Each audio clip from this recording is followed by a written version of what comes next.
Ahora ya no vivo por mis placeres, mis sueños, mis anhelos, sino ahora vivo para la gloria de Dios. Pero eso es una decisión personal. ¿Cuándo? Todos los días tenemos que tomar esa decisión, pedirle a Dios que Él gobierne y dirige nuestros pasos. En todo lo que hacemos, decirle, Señor, toma control de nuestras vidas. En todo lo que hacemos, pesarlo a la luz de la palabra de Dios. Y eso se trata esta pequeña dramatización. Jesús, quiero que te sientas acá. ¿Qué? ¿Le estás diciendo esto en serio? Sí. Pero el que se sienta acá toma las decisiones por ti. Yo sé, pero quiero que te sientes ahí. Voy a estar en el trono de tu corazón. Sí. ¡Wow! Me siento muy halagado, muy contento. Por cierto, hablando de tomar el control. Pero. Hola, ¿cómo estás? ¡Wow! Tienes una tarjeta nueva. Pero yo pensé que usted y su esposo tenían que pagar deudas. Y las deudas eran muy grandes. ¿Cómo? ¿Su esposo no tiene que saber? ¿Y quieres ir shopping con su nueva tarjeta? Ok. No. Cogiste la tarjeta, quieres ir shopping, no quieres que tu esposo sabe, y usted quiere más que yo ir con usted. No. No, digo, no, lo voy a pensar, ok, bueno, chao. Mira, tenemos un problema. Como que los dos estamos sentados en el trono de tu corazón, los dos estamos tomando decisiones. Ay, perdón, Eso así no funciona. perdón. No, así no funciona. Tú tienes que estar segura de que quieres que yo tome las decisiones por ti. Ok, no hay ningún problema. No hay ningún problema. Yo voy a tomar las decisiones por ti. Sí. Solo si tú quieres. Ok, empecemos de nuevo. Vamos de nuevo. Ok, hablando de tomar decisiones por ti en tu corazón, últimamente tú te has estado perdiendo el temperamento muy fácil. ¿Por qué te llamas? Sí. ¿Cómo te me estoy enojando? ¿Cómo se llama? Yo me... Sí. Sí, Sí, claro que sí, es pasión. Mira, así no funciona esto. Esto no funciona así. No puedes simplemente decirme que tome decisiones y no me dejas ninguna decisión. Es más, mira quién tiene el control ahora. No, de verdad, quítalo de mis manos. No funciona yo quitarlo de tus manos. Tú tienes que querer hacerlo. Coja, es más difícil de perder. Sí, es difícil, pero tienes que tomar la decisión. Jesús, no puedo tomar la decisión.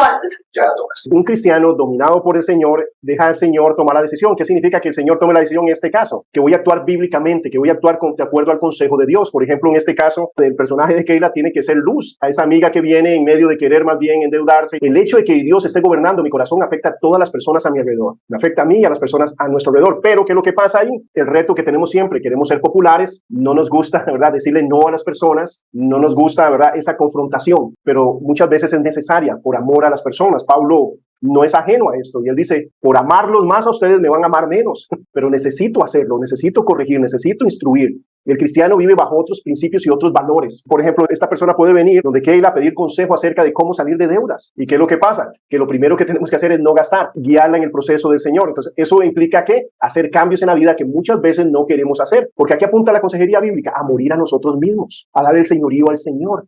Valga la redundancia, a que Él gobierne sobre nuestras decisiones, sobre lo que hacemos y pensamos. ¿Cómo lo hace? A través de la palabra de Dios, a través del Espíritu Santo y en la comunión con los hermanos maduros nos van a ayudar a orientarnos en ese aspecto. Dice, las soluciones del hombre para tus dificultades al final de cuentas fallarán porque no tratan con el origen de los problemas. ¿Con qué tratan ellos? Con las consecuencias. Pero ¿cuál es el problema? ¿Qué es lo que dice la Biblia? Que la persona tiene que nacer de nuevo, necesita una regeneración. Que el problema que esa persona, por la que está experimentando todo ese montón de cuadros depresivos, de ansiedad, de angustia, de estrés y todo eso, ese temperamento explosivo y todo demás, todo eso lo está experimentando producto ¿de qué? De que no tiene una relación correcta con Dios. En virtud de que nosotros tengamos una relación correcta, sana con el Señor, vamos a experimentar gozo, paz y vamos a tener un cambio real, duradero, permanente, algo constante, algo tangible, porque estamos yendo ¿qué? Al corazón. ¿Dónde dice el Señor cuál es el problema? El corazón. ¿Alguien ha escuchado esto secularmente? ¿Cuál es el problema del ser humano? Que se ama muy poco. Tiene que enfocarse más en usted. Tiene que amarse más. Esa es la basura de este mundo. Tiene que depender más de usted. Eso es lo que dice la sociedad hoy en día. ¿Cuál es el problema? Los demás. Usted nació bueno y la sociedad lo hizo malo. Pobrecito. Pobrecita. El problema fue un antepasado que han escuchado eso. Lamentablemente hasta en iglesias. El problema es algo hereditario. El problema es que, Víctor, con razón, usted puede hacer esto y usted puede tratar mal a su esposa porque usted creció sin papá y su padrastro le pegaba a su mamá. Entonces, con razón. Entonces, ¿qué es lo que pasa con eso? Que crean del pecador como una víctima, un enfermo. Ya no es ladrón, es cleptómano. ya no es alcohólico, ahora tiene una enfermedad. ¿Qué es lo que hacen? Justificar el pecado. No puede haber desde esa perspectiva una solución. Eso ha sucedido aún en el mundo evangélico, en el mundo cristiano, en el mundo católico. ¿Por qué creen que había tantos conventos? Porque ellos trataban de salirse del mundo desde una perspectiva física para estar metidos en un lugar donde ellos no pudieran pecar porque no tenían nada. ¿Y qué pasaba? Ahí se flagelaban. Martín Lutero dice, estoy en un lugar oscuro donde ni siquiera puedo ver mis manos. Y aquí me llegan pensamientos impuros, me llega odio hacia mis hermanos, me llega esto, me llega lo... No es que llega, es que están ahí. ¿Por qué? Porque ¿cuál es el problema que nos dice la Biblia desde hace miles de años? En el corazón. De ahí procede todo. El problema de la sociedad es que trata de minimizar eso, justificar eso y poner a las personas a confiar en sí mismos. Y ese es el grave error. La Biblia nos dice que el problema del hombre es su corazón. Necesita nacer de nuevo, ser regenerado, establecer una relación diferente con Dios que cambia absolutamente todo. Las soluciones de Dios, tal y como se revelan en la Escritura, van al meollo de la dificultad, donde se lleva a cabo el cambio permanente. ¿Dónde? En el corazón, desde adentro hacia afuera. ¿Qué es lo que pasa cuando hay un cambio interno de adentro hacia afuera? Es permanente. Por ejemplo, yo puedo poner un árbol y agarrarle y pegarle mangos. Veo un árbol de mango que no tiene ninguno y comprar mangos y empezar a pegarlos con goma. Pero si usted ve el árbol y dice, no, ya está mejor ese árbol, está lleno de mangos. Pero eso no es natural. ¿Qué es lo que pasa si yo llego a la raíz y empiezo a darle nutrientes a ese árbol de mango que no tiene frutos? Y empiezo a abonarlo, empiezo a darle irrigación, que ese árbol esté lleno de agüita, que esté bien nutrido. ¿Va a salir mangos cómo? Naturales. Ahí sí hay solución, ¿cierto? Ahora, ¿qué va a durar más? ¿Un árbol en producir mangos naturalmente o yo pegándole los mangos? ¿Cómo va a ser más rápido? Si yo le pego los mangos es más rápido. Y eso es el problema del ser humano, queremos los resultados inmediatos. El caminar cristiano es perseverancia, es todos los días, es constancia. Eso es lo que forma el carácter, eso es lo que nos hace más como Cristo Jesús. Y es lo que Dios quiere, porque quiere vernos todos los días, Él quiere que dependamos de Él. ¿Cuánto tiempo necesita Dios para transformarnos, para hacernos perfectos? ¿Cuánto tiempo necesitará Dios? Ningún tiempo. Hace así. Dice, en un abrir y cerrar de ojos, en un parpadeo, seremos transformados de estos cuerpos corruptibles a cuerpos incorruptibles. La perfección, así, ¡ping! Ahora, en este proceso en la tierra, antes de que Dios haga eso, es un proceso constante que nos va a durar, ¿cuánto? Toda la vida. El único problema que nosotros tenemos en experimentar estos cambios, ¿sabe cuál es? Cuando tenemos un objetivo diferente. Entonces, cuando alguien viene a mí y busca consejería y demás, pero su objetivo es vivir pura vida, tranquilo, bacano, chévere, como digan en su país, ahí tenemos un problema. Pero si es un hijo de Dios que viene a mí y me dice, Víctor, lo que quiero es llevar gloria al nombre de Dios, es ser más como Cristo, ¿estamos en el lugar correcto o no? Estamos en el lugar correcto. Entrégate a la soberanía y señorío de Dios en tu vida. O sea, rindámonos al Señor. Creámosle a Dios y vivamos como Él nos pide que vivamos. ¿Nos pide qué? Perdonar, nos pide amar, nos pide poner a los demás en primer lugar antes que nosotros, nos pide ser humildes, pero todo eso nos lo pide porque nos los ha dado y porque nos los ha modelado el Señor. No nos está pidiendo nada que no podamos hacerlo. Por eso que dice el versículo de memoria, que ninguna prueba, ninguna tentación, ¿verdad?, que venga a nosotros es sobrehumana. Todo es natural, todos estamos en esto, pero Él ha prometido que juntamente con la tentación, juntamente con la prueba que viene, la salida para que podamos resistir. ¿Queremos esa salida o no? Ese es el asunto. Y eso es lo que tengo que yo confrontarme directamente. ¿Quiero esa salida o no? Y confrontar a la persona que viene conmigo. ¿Realmente quieres un cambio? Porque hay solución real para aquel que quiera. Reciba al Señor Jesucristo como tu Salvador. Primer paso, 1:1. Sin una naturaleza nueva, sin un corazón nuevo, no va a haber cambios permanentes. Determina vivir cada día de una manera que agrade a Dios. Ahora, ¿cuándo tenemos que tomar esta decisión? Todos los días. Todos los días vamos a tener oportunidad de comer del árbol. Todos los días vamos a tener oportunidad de agradar a Dios o no agradar. Cuando yo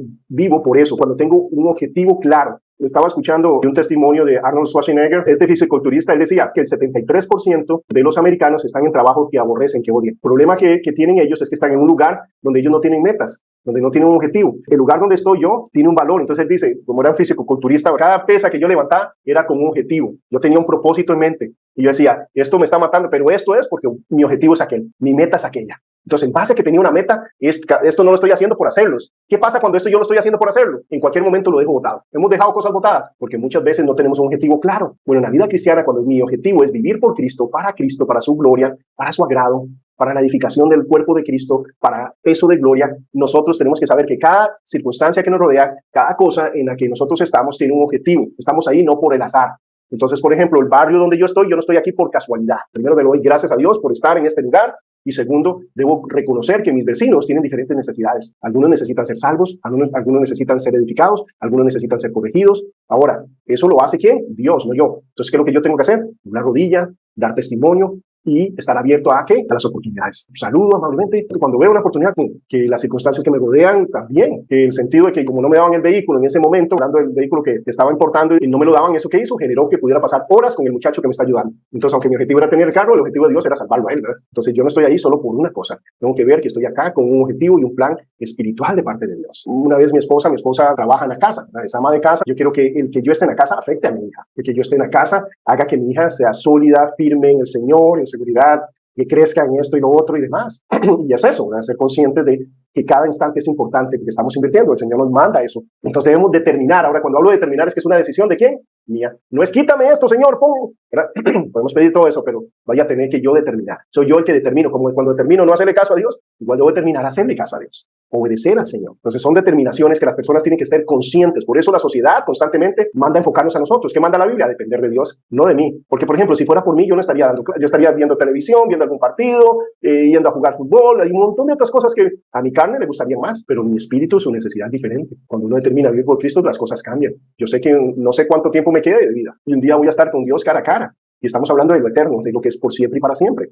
No para ser salvos, pero sí por fidelidad y determinar nuestra posición eterna de servicio a Dios. Y la Biblia nos habla constantemente de hacer tesoros, de que hay coronas, de que acumular peso de gloria. Nos pasa hablando de todo eso, de ser allá fieles, del buen mayordomo, de usar nuestros talentos. ¿Nos habla o no de eso? Constantemente, ¿verdad? Entonces no es por hablar, ese es el consejo de ¿quién? De Dios. Quiero premiarte, quiero bendecirte por la eternidad. Entonces es nosotros dejarnos, determinar vivir cada día para agradar a Dios. Con solo eso en mente ya debería cambiar la actitud mía, ¿verdad? Primeramente porque estoy viviendo conforme a eso, pero aquel que viene a mí por consejería, cuando lo oriento desde esta perspectiva, las cosas cambian porque ya no se enfoca en sí mismo, sino en el Señor. Determina formas específicas en las que has pecado contra Dios y confiésalos. Algo importante es entender y diagnosticar correctamente cuál es el problema. El pecado es pecado, no es una falla, no es una cana al aire, no es minimizar eso. La paga del pecado es la muerte. En nuestro caso fue la muerte de Cristo Jesús. El pecado es esclavizante, el pecado embrutece, el pecado es muy poderoso, es muy poderoso. Ha destruido millones de hogares, miles de vidas, miles de testimonios y está enviando miles de personas al infierno. ¿Por qué? Porque el pecado, ¿verdad? En el momento trae placer. Por un placer momentáneo, la gente sigue en eso. Lo otro es que Satanás está cegando. Después vamos a hablar un poco acerca de todo ese engaño del pecado en otras clases, pero el punto acá importante es que debemos claramente llamar el pecado como lo que es. Esto es lo que no hace la sociedad, encubrirlo. Entonces, ¿qué es lo que pasa si lo encubro? Yo no me puedo arrepentir de algo que más bien es pobrecito yo, porque son los demás los que me hacen enojarme. No es que yo me enojo, sino que me hacen enojar. No va a haber un cambio, no hay solución para eso, no hay salida para eso. Dios dice que eso está malo, ¿saben qué? Está mal. No importa qué sienta o qué piense, cuando Dios dice algo, Él es la autoridad. Llevar a la persona a confesar el pecado. Yo confesar mi pecado, ver el pecado como lo que es, no justificarlo.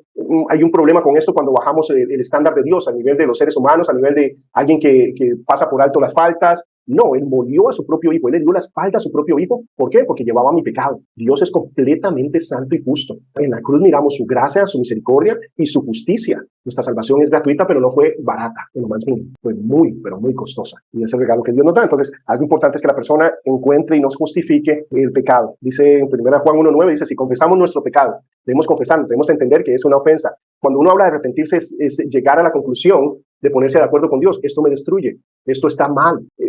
Todos los pecados nos destruyen, todos los pecados nos matan, todos los pecados nos llevan a la muerte, todos los pecados causan dolor, todos los pecados traen vergüenza, todos, pero ¿cómo se presentan? De otra forma, ¿verdad? Ese es el engaño y las mentiras de Satanás. Dice, si confieso mi pecado, Él es fiel y justo para perdonarme y limpiarme de algunas maldades. No dice de toda maldad. Ese es nuestro Dios. Arrepiéntete de tus caminos pecaminosos, ya que son contrarios a la Escritura y son desagradables a Dios. Va a haber una consecuencia en ese sentido. Pídele a Dios sabiduría para saber qué cambios hacer y cómo hacerlos. Pídele fe, ya que Él contestará. Entonces hay que pedir con fe. Y esto es una de las cosas que muchas veces el Señor me habla a mi corazón. Me dice, Víctor, estás orando tan fervientemente por caminar con humildad, para poner a alguien en primer lugar, para hablar con amor, con ternura a las personas que te rodean, con veracidad, con autoridad. Hablar como Dios habla sin importar qué. Horas igual cuando no tienes una necesidad económica, como para que Dios nos ayude a no hablar de más, a no criticar a los demás, a no murmurar. De nuevo, necesito determinar cuáles mis metas y debo utilizar todo lo que tengo. Tengo mi sabiduría y habilidad dada por Dios en la palabra para hacer los cambios que necesito. Y yo quiero un cambio sin hacer cambio. ¿A alguien le pasa eso? Quiere que todo cambie sin hacer ningún esfuerzo. No se puede. ¿ya? Y es imposible. Si queremos cambios, debemos saber cambios. Entonces, aquel que viene a mí y dice, bueno, sí hay solución, ¿verdad? Pero va en esta dirección. Tiene un costo en ese aspecto. El crecer duele, ¿verdad? Hay dolores de crecimiento. Bueno, va a haber dolores de crecimiento. ¿Por qué? Porque va a haber amistades que vamos a tener que dejar de lado, porque son tal vez las que nos están influenciando que a pecar, a chismear, a criticar. Y si en ese momento yo no estoy fuerte para poder ayudar a esa persona, orando por esa persona, confrontando esa situación, lo mejor es, como hizo José, huir, pero mantenerme firme en el Señor. Pero necesito hacer cambios. Y eso es lo que muchas veces no hacemos o no queremos hacer. Entonces no puede haber cambios en eso. Entonces, como un denominador para hacer eso, decirle, Señor, ¿qué cambios tengo que hacer? Bueno, he mirado que como al mediodía no soy tan paciente. Entonces, tal vez si oro, no solo en la mañana, sino también al mediodía me va a ayudar, ¿verdad? Y en la noche, es que en la noche me da por criticar a la gente, no sé, lo que sea, porque no hace ese tiempo para pensar en las cosas de Dios, para hablar con los demás, para caminar, ¿verdad? De una forma que tenemos que hacer cambios. Eso es lo que quiero decir. Esa es la dinámica de esto. Y no es enfocarme en no hacer, sino en hacer. Quitarme, despojarme del viejo hombre, la vieja naturaleza, de lo que practicaba antes y ahora practicar la verdad. Practicar lo que es justo, practicar lo que es bueno. Confiesa tus pecados específicos a los que has ofendido con palabras o acciones. Perdona a aquellos que han pecado contra ti. Eso es algo vital dentro de la vida cristiana. Perdonar a los demás y pedir perdón cuando yo les estoy ofendiendo. Y reconcíliate con ellos si es posible. Hay ocasiones donde las personas no quieren. Y usted no puede, ¿verdad?, cambiar el corazón de las personas. He encontrado situaciones donde me han ofendido a mí, yo le digo, ¿verdad?, me sentí mal por esta situación, me di cuenta que estás hablando mal o no sé. Y yo tener que decir, bueno, pero discúlpame porque me sentí mal por eso y te perdono, hablemos, ¿qué es lo que está pasando? Y la persona no ha querido y he buscado un sentido y la persona no quiere. Entonces yo en mi corazón nada más digo, voy a orar por esta persona porque está ciega, está siendo utilizada por Satanás. Yo, wow, qué duro, ojalá que pueda salir de esa situación y orar con sinceridad y verlo como alguien con la que yo, wow, pobrecito. Es muy importante que nosotros no guardemos rencor, que nosotros hagamos lo que Dios hace con nosotros. Es paciente, es amoroso, es perdonador. Es maravilloso, ¿no? Es maravilloso. Ustedes saben que Dios dijera, oh, pero si vino ayer por lo mismo. No, ya está la última. Eso no es arrepentimiento. Dios siempre está ahí. Dice, esfuérzate en tu gracia, crucificado en el Espíritu, crucificado ¿verdad?, en la obra redentora de Cristo Jesús, y venir confiadamente. ¿Cuál es el problema del pecado? Aquel que no confieso, aquel que le doy vuelta. ¿Alguien aquí quiere arreglarse antes de venir delante de Dios? ¿O así solo a mí me pasa? ¿Alguien aquí quiere dejar de pecar antes de ir a orar, antes de ir a la iglesia? Queremos muchas veces arreglar nuestras vidas para presentarnos a Dios con corbata bien presentados, ¿verdad? Imposible, imposible. Imagínate que el hijo pródigo dijera, yo estoy aquí comiendo comida de cerdos, estoy en esta situación. Cuando ya yo haga suficiente dinero acá con los cerdos para comprarme un traje, voy a ir a la casa. Ahí hubiera muerto, ¿eh? No, corramos a papá, aunque oremos a cerdo, aunque andemos con harapos, aunque nos sintamos indignos, aunque nos dé vergüenza, y nos debe dar muchas veces, pero corramos a papá porque es el único que puede limpiarnos, purificarnos, es el único que puede transformarnos. Eso es su presencia, que hay transformación. ¿Cuál es la mentira del enemigo? Arréglese usted y ya ahora sí ven. ¿Cuál es la mentira del enemigo? La usa en la religión, que todos quieren que yo estoy bien. ¿Cómo anda, hermano? Bendecido, prosperado en victoria. No, estoy en pecado, estoy trabajando esta área de mi vida, estoy trabajando con la pornografía, estoy trabajando con esto, estoy en estas luchas porque por el chisme paso criticando a mis hermanos, voy al culto a ver, ¿verdad?, cosas y hablar de todo el mundo. Nunca hay un sermón bueno porque siempre le veo cosas. No sé, hay mil cosas. Soy egocentrista, solo pienso en mí mismo. Voy a la iglesia y a ver cómo me reciben o cómo. No, estoy en un lugar, nunca le hablo a nadie de Cristo. Hay personas a mi alrededor que ni siquiera saben en mi trabajo que soy cristiano. Al exponernos a la palabra de Dios, que el único que nos transforma es el Señor. Entonces, ¿qué es lo que tengo que hacer? Correr a papá y decir, papi, ayúdame, guíame, diríjame. Él va a guiar a las personas y al yo ser humilde, reconocer es ahí donde yo soy transformado. Eso es lo que tengo que hacer con el pecado. Yo no puedo arreglarme antes de venir al Señor. El que me arregla a mí es el Señor, el que me viste es el Señor, el que me justifica es el Señor, el que me salva es el Señor. Yo no me salvo a mí mismo, no puedo. Y es importante que las personas entiendan, es una dependencia de Dios total y absoluta. Ahí es donde hay poder, transformación en nuestras vidas, pero debo entender, ¿verdad?, que debo confesar y entender que el pecado es pecado, no debo justificarme. Es como que yo llegue y empiece a disculparme y digo, don Alberto, mire, si yo lo ofendí, no sé, tal vez lo ofendí. Yo no sentí que haya hecho nada malo, pero si usted se sintió ofendido, si usted es sensible en esa área, discúlpeme, en serio. ¿Usted cree que Alberto va a decirme, wow, sí, Víctor, sí, claro, no te perdono? No, eso no es pedir disculpas, hasta lo estoy insultando casi. Bueno, esa no es la forma que uno procede, no pretendí ofender, pero te ofendí y me duele porque eres parte del cuerpo de Cristo, porque eres mi hermano, porque eres mi hermana. ¿Sabes qué? Me siento mal, discúlpame, en serio. No fue mi intención, me arrepiento y me ayúdenme a orar por eso. Eso es diferente. Señor, si te he fallado, ¿no? ¿Cómo si te he fallado? ¿En qué te he fallado específicamente? ¿Por qué? ¿Qué me ayuda a mí a confesar mi pecado? No es porque Dios no lo sepa, es porque yo tengo que ser consciente en que estoy fallando. ¿Para qué? Para objetivamente ver qué cambios tengo que hacer. Eso se trata. Para objetivamente yo decir, mira, esto me lleva a esta situación, esto no me conviene, esto está mal. Vemos, estos son los pasos para una espiral ascendente. Vimos la descendente, ¿verdad?, que empezaba con el corazón, ¿verdad?, los pensamientos, las palabras, las obras y luego los sentimientos. ¿Cómo afecta el pecado? Lo vimos en un estudiante la semana pasada. Ahora esto es una espiral ascendente. ¿Cómo la espiral ascendente? Bueno, entregarnos al señorío absoluto del Señor, valga la redundancia, rendirnos a Él, hacerlo el amo, el dueño de nuestros pensamientos, palabras y acciones, caminar conforme a lo que Él quiere. pedirle a Él que nos dé sabiduría para ver qué cambio debo hacer. ¿Qué debo hacer? Si yo quiero bajar de peso, ¿qué tengo que hacer? Confesión positiva. Señor, que adelgace. Señor, ¿verdad? Que baje de peso. Señor, dame la hamburguesa ahí. Señor, que no me afecten las calorías. Señor, que... ¿Es en serio? Hay gente que pasa en eso y cree que es así, que son fórmulas mágicas y declare, y no, son cambios reales delante de Dios. Y en el, si quiero bajar de peso, lo primero que tengo que hacer es cuidar que estoy metiendo a mi cuerpo y hacer ejercicio. Y esos son los pasos, ¿cierto? Pero, Señor, transfórmame, quítame las ganas de pecar, que yo ya no peque, que ya no critique a nadie, que ya no, Señor, quítalo. O sea, como la responsabilidad ahora es de Dios, ¿verdad? No, tenemos que luchar y hacer morir al viejo hombre en nuestras vidas. Soy yo el que tomo esa decisión. Y de nuevo, levanto la voz porque Dios me está hablando a mí. Y es eso, es mi decisión. Es lo que la persona tiene que ser consciente. Por eso es el ataque de la sociedad, de este mundo, de la psicología y demás, de justificar el pecado del ser humano para no encontrarse con esta realidad de que tiene que arrepentirse, tiene que confesar su pecado y correr y depender de Dios, no de sí mismo. Ahí es donde queremos estar nosotros y llevar a las personas que vienen, ¿verdad?, hacia nosotros. Diligentemente estudia la palabra de Dios con regularidad. ¿Por qué? Porque eso nos va a estar quitando la mentira y poniendo la verdad. Nos va a prevenir de muchas cosas. Por ejemplo, yo acepté a Cristo cuando yo tenía 10 años. O sea, hace como 15 años, hace como 40 años acepté a Cristo. Vieron la cantidad de cosas de las que me libró esto. Infinidad de cosas de las que yo, gracias a la palabra de Dios, gracias a la misericordia del Señor, me libró de 1000 cosas. Pero también me metí en otras cuando seguí mi propio plan, ¿verdad? Y no seguí el plan de Dios, pero me libró de muchas cosas. Entonces, en lugar de rendirme al pecado, porque voy a entender que hay una consecuencia, me rindo a Dios y el concepto bíblico viene a mi mente y me hace caminar conforme a lo que Dios quiere. Yo acepté a Cristo a los 10 años, pero a los 18 entré en un coro internacional de la universidad, entonces viajamos por muchas partes, pasamos 3 meses en México, 2 meses en Panamá, Nicaragua, por todo lado andábamos viajando. Y eso me hizo que me enfriara en mi cristianismo porque no me estaba congregando. Y entonces empecé a tomar socialmente, pero había una lucha en mí. ¿Por qué? Porque la palabra estaba ahí, porque había tenido muchos años de que la palabra estaba ahí.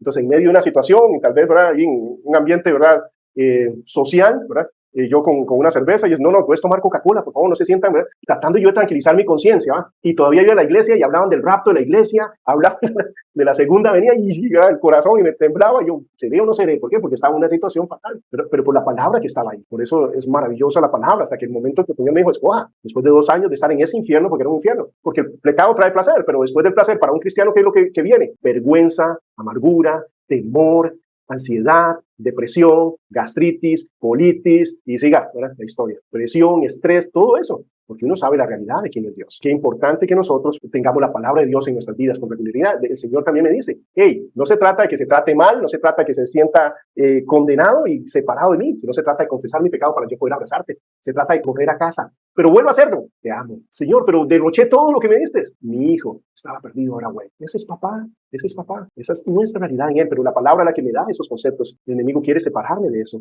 Por eso un común denominador de alguien que está en depresión, en ansiedad, en estrés, en angustia, ¿cuál es un común denominador? No va a estar en la palabra de Dios, no va a tener una vida de oración ferviente, no va a saber cuando el Espíritu habla o es él o qué es, no va a querer congregarse. ¿Qué hace el estudiante cuando no quiere estudiar? ¿Se junta con quién? Con los vagos. Pero qué importante estar en la palabra de Dios, memorizar la palabra de Dios, guardarla en nuestro corazón, porque nos va a librar de muchas cosas. Ora intensamente en todo tiempo y en toda circunstancia. Cuando uno está enamorado con el Señor es eso, porque wow, está el día triste, está gris, está problemático, no me han pagado todavía, pero Dios está conmigo, pero que viene la gloria por siempre y para siempre. Estoy enfermo, pero un día voy a tener un cuerpo glorificado. No tengo piernas. Nick Vujicic es un testimonio, dice, aunque yo nací sin piernas, sin brazos, pero un día voy a tener alas y voy a correr con el Espíritu. El no tener manos ni brazos en su momento me hizo querer suicidarme como 2 veces, pero cuando vine al conocimiento del Señor, he tocado millones de vidas que no pudieron haber sido tocadas de otra forma. Entonces, estas limitaciones, que yo llamo limitaciones, me está haciendo acumular peso de gloria increíble, llevar gloria al nombre de Dios. Entonces, papi, no me des ni piernas ni brazos, porque quiero agradarte a ti, honrarte a ti, porque un día eso va a venir, esto va a acabar y lo que viene es glorioso. Dios se ha glorificado en su vida. ¿Qué es lo que él dice? Lo que más temor me genera a mí es que cuando yo decía, y mis papás me enseñaron a valerme conmigo mismo, decían, no, pobrecito, no. Usted está con esa limitante, pero no está muerto, está vivo, tiene a Dios, vamos adelante, dice. Entonces yo después yo lloraba de alegría y de gozo y de placer cuando terminaba de lavarme los dientes. Dice, papi, lo hice, pude lavarme los dientes, Señor. Gracias por ayudarme, gracias. Dice, ¿saben cuál es mi temor más grande? Que ahora tengo asistentes para todo, que me lavan los dientes y lo demás. Yo no quiero ser un mal agradecido con Dios y creer que así tiene que ser. Yo quiero llevar gloria en nombre de Dios, sin importar qué. Eso es el cristianismo puro, es entender de qué se trata esto. Hay plenitud en esto. Orar constantemente, en todo momento, porque nos cambia la perspectiva de las cosas. Nos pone de la perspectiva de lo eterno. Cualquier cosa que estemos pasando va a acabar, pero lo que viene es por siempre y para siempre. Y solo tenemos esta oportunidad para afectar a las personas a nuestro alrededor. Haz lo que Dios dice en su palabra. Una de las cosas es ser un hacedor de la palabra, un obediente. Dice, no obstante, tus sentimientos, aunque no sintamos, el Señor nos manda, por ejemplo, el perdón no es una opción, ¿verdad? No es opción. Uno debe dar el perdón, no es opcional. Perdónanos como nosotros perdonamos a los que nos ofenden. Y vemos parábolas donde nos habla acerca de cómo a alguien que se le perdonó una deuda inmensa no quiso luego perdonar una deuda mínima. El Señor nos llama a perdonar, aunque yo no sienta perdonar, aunque yo no crea que la persona merece eso, porque nosotros no merecemos el perdón de Dios, ¿verdad? Pero Él nos lo da. Es lo mismo que tenemos que hacer con las personas. Dios no nos da lo que merecemos, nos da lo que necesitamos en su gracia y su misericordia. Y eso es lo que tenemos que hacer con las personas a nuestro alrededor. Haz lo que Dios dice en su palabra para glorificarle, manteniéndote bajo el control y la guía del Espíritu Santo, siendo guiado, dirigido por el Espíritu Santo. Eso es lo que tenemos que hacer, ¿verdad? Guiados y dirigidos por el Espíritu Santo. Y eso es como que tenemos ya el equipo para cualquier cosa y el Espíritu Santo es la guía, es el que nos dice cómo se usa, ¿verdad? Nosotros podemos tener algo que estamos en la montaña y tenemos un kit de sobrevivencia, pero si no sabemos usarlo, el Espíritu Santo es que nos dice, mira, este es para hacer esto es para hacer esto, de eso se trata. Entonces es una relación constante con los principios bíblicos, porque con la Biblia hay gente maldiciendo a muchas personas, ¿verdad? Condenando a muchas personas. Cuando nosotros leemos el libro de Job, todo lo que sus amigos le dijeron es bíblico, todo lo que le dijeron es correcto teológicamente, pero Dios no les mandó a decir eso. Les faltó la sensibilidad de entender que no están ahí para interpretarle, para gritarle los versículos a la gente, sino para representar a Cristo, para representar a Dios. ¿Y cómo es que Dios es visible? Cuando yo me hago invisible, cuando llego, yo no sé, papá, ¿qué tengo que hacer? ¿Qué quieres que diga? ¿Qué pregunto? ¿Qué hago acá? ¿Abrazo, beso, nada más? ¿Me quedo aquí con mi hermano? ¿O qué le digo? A veces como cuando Dios no es Señor en mi vida, yo empiezo a tomar determinaciones, empiezo a juzgar. Percibo esto. ¿En serio? No sé qué percibes, pero lo importante es con temor y temblor representar a Dios, ver qué es lo que necesita. Yo seguro hubiera percibido lo mismo, que Job estaba en pecado. ¿Todo apuntaba a eso o no? Sí, todo apuntaba a eso. Qué importante que nosotros no tomemos juicio de partido. No juzguéis para que no seáis juzgados. Saca primero la viga de nuestro ojo. Entonces es en ese grado de dependencia con Dios, con el Señor, que nosotros vamos a poder caminar de la forma correcta. Entonces, bajo el poder del Espíritu Santo. Dice, problemas que necesitan una solución de Dios. Haz una lista y ejemplos. Bueno, ¿cuáles son ejemplos? Bueno, todas las cosas en la vida. Adulterio, amargura, anorexia, arrebato de ira, ignorancia, autocompadecimiento, el pobrecito yo, la borrachera, la bulimia, los celos, la codicia, comunicación mala o maligna, la culpa, la depresión, dificultades entre padres e hijos, disputas interpersonales, falta de disciplina en áreas específicas, comunicación, frustración, glotonería, homosexualidad, impaciencia, lujuria, todo eso. ¿Cuál es la solución? Cristo. ¿De dónde proviene todo esto? No es de la sociedad, no es del ambiente, es del corazón. Somos tentados en nuestras concupiscencias. Entonces, por eso la solución está en una transformación. Por eso la consejería bíblica, enfáticamente, paso número 1 es que la persona nazca de nuevo. Porque el problema de las personas, ¿cuál es? Su corazón. ¿Cuál es nuestro problema? Nuestro corazón. Ahora que tenemos una nueva naturaleza, ¿ahora qué? Es la que tenemos que nutrir, tenemos que cuidar este nuevo corazón, tenemos que fortalecerlo en él. Pero ya, ¿verdad? Ya el primer punto ya fue quitado y ahora somos salvos. Ahora estamos en este proceso de vivir en plenitud, de llegar a ser lo que el Señor ya ha sembrado en nosotros. Pero ¿cómo sale el árbol? La semilla tiene que morir, ¿verdad? El Señor nos habla de eso, la semilla tiene que morir. Si yo muero a mí mismo y vivo para Cristo, es donde empiezo a florecer, donde empiezo a crecer. Esta página debe ser leída arriba hacia abajo, viviendo a la manera de Dios.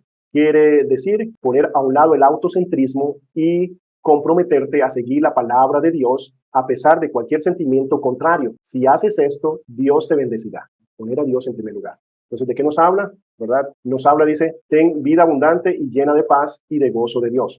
Cuando hablamos de plenitud en esto, está hablando de caminar en la obediencia. El gozo y la paz, ¿de qué viene? De quién es Dios, de su carácter, no de lo que nos esté sucediendo, de que Dios está conmigo, ha prometido estar conmigo. ¿Me siento solo? ¿Me siento sola? Sí, te puedes sentir, pero no es un sentir, caminamos por fe. El justo por la fe vivirá. ¿Qué es fe? Creer que lo que Dios ha dicho es verdad. Fe no es desear algo y repetir algo o clamar por algo. Fe viene por el oír y el oír la palabra de Dios. Entonces, cuando Dios habla, yo le creo. Me siento solo, sí, pero tú estás aquí. Me siento lo más miserable y demás. Sí, Señor, pero tú nunca me vas a dejar. 7 veces cae el justo. Ve dónde viene la palabra. Y una vez, qué importante la palabra, ¿eh? 7 veces cae el justo. 7 veces lo recoge Jehová, lo levanta el Señor. Qué importante la palabra. Confesamos nuestros pecados. Él está cercano para aquel que clama, para aquel que reconoce que está ahí. Experimentar el desarrollo de un carácter como el de Cristo a través del Espíritu de Dios trabajando en ti. Regocíjate siempre, es algo que nos llama el Señor, ¿verdad? Regocijaos. ¿Por qué nos podemos regocijar? Por lo que es nuestro Dios, por quién es nuestro Padre Celestial, por lo que nos ha prometido, por lo que nos espera. Por eso es que puedo regocijarme en medio de cualquier circunstancia, porque me da la salida en medio de la prueba, dando gracias a Dios en todo, entendiendo que las dificultades y demás están formando mi carácter, están acumulando peso de gloria. Y cuando habla de esto, no es como cuando dice dando gracias a Dios en todo y por todas las cosas, no es gracias porque estoy enfermo, sino gracias porque en medio de esta enfermedad tú estás conmigo. Gracias porque me diste para comprar medicina. Gracias porque en medio de esta enfermedad un hermano me trajo una olla de sopa de pollo, riquísimo. Gracias porque en medio de esto, aunque todos me dejen, aunque mi padre y mi madre me dejaren, con todo Jehová me recogerá. Gracias porque esto va a tener un fin, pero nuestra relación es eterna, papito, y es segura por la obra de Cristo. Gracias, ¿verdad? ¿Qué dijo Job? Desnudo vine, desnudo miré. Bendito sea el nombre de Dios. Dice, estoy en medio de esto y mi carne se va a podrir y todo se está pudriendo, pero mis ojos verán a mi Redentor. La palabra de Dios que nos apunta a que es el momento de ser luz, de brillar, de sufrir como sufre un hijo de Dios, aquel que tiene una certeza segura, una verdad clara en su vida. Eso es fe. Entendemos quién está con nosotros y por nosotros y vivimos por Él y para Él. Somos de Él. Quien nos protege, nos guía, nos provee. ¿Quién es el que nos provee, nos dirige y nos guía? Dios. ¿De quién dependemos? De Dios. Orad sin cesar y por todo, ¿verdad? Poner todo en las manos de Dios. Y eso hace uno con las personas que ama. Pasan una comunicación constante. Yo recuerdo que, bueno, mi relación, ¿verdad? Con mi esposa es de California, y yo soy de Costa Rica, y nos conocimos en un viaje misionero acá. Ellas vinieron y estuvimos, ¿verdad? Un tiempo sirviendo juntos, pero ella volvió a Estados Unidos y nunca fue nada romántico, pero el Señor nos dio en que íbamos a estar juntos, ¿no? Él fue el que nos unió. Pues en medio de eso, nuestra relación fue toda por teléfono, porque en ese momento, ¿cuál internet ni nada? Era un asunto de teléfono. Entonces, inclusive cuando me casé al año siguiente, yo decía, ¿debería reconocerla o no? Habrá cambiado mucho, ¿no? Porque tenía un año y no verla. Y solo nos digo, bueno, Dios confirmó las cosas, pero el punto es que en ocasiones, ¿verdad? Nosotros empezamos a hablar a las 8 de la noche, ¿verdad? Y empezamos a hablar y yo le decía, mi amor, ya tengo que cortar. ¿Por qué? Porque tengo que ir a trabajar, son las 5 de la mañana. Y ya he pasado toda la noche hablando con ella. ¿Y saben qué era el asunto? ¿Y saben cuál era la conversación a veces? Más era, amor, yo no sé, cuando estemos casados, ¿cómo vamos a discutir? No sé, ¿cómo vamos a poder discutir? ¿Habrá algo que nos haga discutir? Yo hoy tengo más ideas, ¿verdad? 20 años después, ¿verdad? Tengo más ideas, pero lo que voy yo, ¿usted cree que eso era tedioso para mí? No, lo más mínimo. El problema de Jesús, ¿verdad? No era, ¿verdad? De decir, uy, tengo que ir a orar. Jesús no decía, tengo que ir a orar, ¿verdad? Es, wow, no, todavía no puedo porque estoy sirviéndolos a ellos y necesitan. Uy, ya. Terminé tardísimo, pero entonces ahora hora de descansar. No, una presencia corría. ¿Tiempo libre a qué corría? ¿Tiempo libre a dónde corro yo? Entonces hay diferencias que nos van a marcar, pero orar sin cesar es entender a quién estoy hablando. Cambia las circunstancias, cambian las cosas. Aquel que me ama como nadie me ha amado. Habla la verdad en amor, con un objetivo claro, la edificación de la persona, con un objetivo claro, llevar gloria en nombre de Dios. Lo que voy a decir glorifica a Dios. Si no es así, mejor no lo digo. Trabaja, dice, trabaja de corazón como para el Señor, porque es importante trabajar de corazón como para el Señor, porque las personas nos van a fallar, porque las personas muchas veces nosotros podemos hacer todo por ellos y nos van a, ¿verdad?, dar un puñal por la espalda. Jesús, ¿verdad?, amó a todos y no hizo acepción. ¿A quién le lavó los pies? A todos menos a Judas, ¿verdad? No, a Judas le lavó los pies y lo amó y constantemente le dio oportunidades para arrepentirse, pero no sucedió. Pero él no lo hacía por Judas, porque hacía las cosas. Es más, porque vino a la tierra en obediencia al Padre para la gloria de Dios Padre. Y como son uno, ¿verdad?, obviamente él nos amó. Él dijo, estoy dando mi vida por mis amigos. Nos estaba modelando, pero es hacer todo para Dios, porque si no nos vamos a decepcionar. Y ese es el problema de las consejerías. La gente hace todo para ver el resultado en las personas que lo rodean, para que las demás cambien. No es porque entiende su necesidad de cambiar, porque está haciendo las cosas mal delante de Dios. No es bueno. Aunque los demás sigan haciendo lo que es, yo voy a estar con paz y con gozo porque estoy llevando gloria en nombre de Dios. Y cuando estoy haciendo eso, yo haciendo lo que a mí me corresponde, Dios puede hacer milagros. Puede tocar a las otras personas, puede transformar a las otras personas, puede llegarlos a una convicción a las demás personas. Pero va a tener que ver. Pero mi satisfacción es que yo estoy haciendo la voluntad de Dios. Yo estoy haciendo lo que es. Es importante enfocarnos ahí. Haz todo sin murmuraciones y contienda. Dios aborrece murmuración y contienda, pero a veces se nos hace muy fácil murmurar de todo, criticar de todo. A veces a la iglesia uno debe ir a rendir culto y adoración al Señor, a ver cómo bendice a los hermanos, cómo ora por ellos, cómo, ¿verdad?, utiliza esos dones que Dios le ha dado en favor del cuerpo de Cristo, de su familia. Pero muchas veces murmuramos, criticamos, y eso es facilísimo. Y el Señor eso es pecado. Y muchas veces no lo vemos así. No, ¿saben cuál es la defensa de la murmuración? La excusa más grande que uno tiene cuando murmura. Es más, cuando alguien viene a consejería, muchas veces viene a decirnos chismes, a murmurar. ¿Sabes cuál es la excusa más fuerte que hay para la murmuración? Es que la verdad, hermano. Yo no estoy mintiendo, se lo sostengo delante de la persona. Sí, pero la persona no está acá. Pero ¿cuánto está orando usted por esa persona? Pero como no está acá, usted ha ido delante en amor, guiado por el Espíritu Santo. Luego de estar orando, a la persona dice, hermano, mi hermana, miramos, me doy cuenta, hay algo que yo no estoy mirando. Así es que tienes una actitud muy fea delante de las personas. Hermano, es que viera la presión que tengo ahorita. Mis hijos están enfermos, ¿verdad? No sé, diferentes cosas. Pero no es fácil criticar, murmurar, tener ya conceptos claros. Y eso es pecado. Y a veces eso no lo vemos como algo grave. Y es importante en medio de todo esto. Yo me he encontrado, ¿verdad?, en clases y demás, y, ¿verdad?, de personas que llegan, sí, Víctor, una vez que cayó tal pastor, se divorció, la esposa lo dejó. Wow, es el colmo, un siervo de Dios y todo, y su pastor, y yo, y era su pastor. Sí, el pastor es el colmo, era uno de los pastores de la iglesia. ¿Y qué? Dice, no, yo sabía, porque este hermano, este pastor es piloto. Y yo, ¿y cuánto tiempo oró usted por él? ¿Cómo? Sí, porque veía que estaba un hermano mal. ¿Cuánto tiempo oró usted por él? Cuando llegó usted y le dijo, tome hermano, tome pastor. O sea, que he visto que no están pasando tiempo con su esposa. ¿Saben qué me ayudó a mí cuando estaba salía unas vacacioncitas? Yo sé que está mucho estrés, mucho trabajo. Entonces, mi hermano, váyase de vacaciones con su esposa. Entonces eso les va a ayudar. En medio de eso, ¿cuándo hiciste eso? ¿Cuánto oraste por él? Cuando viste, porque dices que sabías que él estaba en problemas, problemas, llegaste y lo buscaste y empezaste a abrazarlo, a amarlo, a edificarlo. No, cayó en pecado.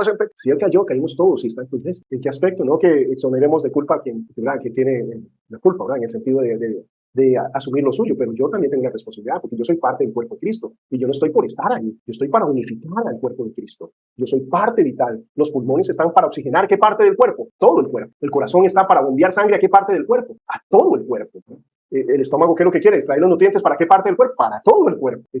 Todo, ¿verdad? ¿Es con qué objetivo? ¿Verdad? Que todos seamos edificados, que todos, pero no es muy fácil caer en esto y no es lo que Dios quiere. Y esto nos habla de grados de madurez que el Señor nos está llevando. Es que importante que caminemos, ¿verdad?, en estas direcciones para vivir en esa victoria. Qué bonito, ¿verdad?, encontrar un hermano que esté unificando siempre, que esté apoyando siempre, que vea una división inmediatamente y ¡pum!, llega con amor y soluciona el aspecto. Corta el chisme, unifica algo que el enemigo trae para dividir, ¡pum!, se cortó ahí y unificó al cuerpo de Cristo. Vive continuamente de una manera consecuente con el llamado de Cristo, consecuentemente con lo que somos. Ten las pruebas por gozo, ya que Dios las usa para desarrollar en ti el carácter como de Cristo. Tenemos que quitarnos los chips de las mentiras del enemigo. ¿Cuál es mi objetivo en una prueba? Salir de la prueba.